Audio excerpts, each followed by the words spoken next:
With AssistiveTouch, you can use your Apple Watch by performing hand gestures instead of touching the screen.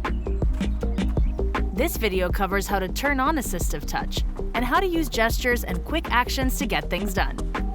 You'll need an Apple Watch Series 4 or later with the latest version of watchOS. You can turn on AssistiveTouch in the accessibility settings on your Apple Watch or on your iPhone with the latest version of iOS. In the Apple Watch app, select Accessibility and then select AssistiveTouch. Turn on AssistiveTouch. And then you can personalize it using the options below. You can increase the contrast, customize the menu, and more. Select hand gestures to see what each one does, and customize them if you like. Here's what they do by default.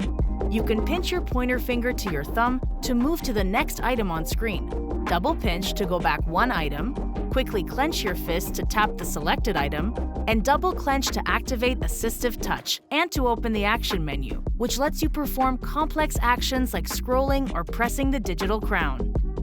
Now let's see how to use those gestures to navigate your Apple Watch. Raise your arm to wake your watch, and you'll see a blue ring around the screen to indicate that AssistiveTouch is ready. Double clench your fist to activate it.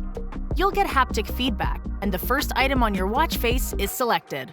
Let's open Notification Center using the Action menu. Double clench to open the Action menu, and then you can pinch to move forward and double pinch to move back.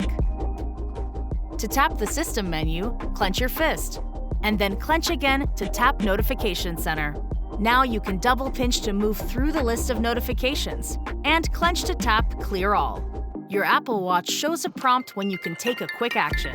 To answer a call or stop a timer, just double pinch your fingers. I'm in the park. Come meet me. And that's how to use AssistiveTouch on Apple Watch. To learn more about accessibility features, check out our accessibility playlist or click another video to keep watching.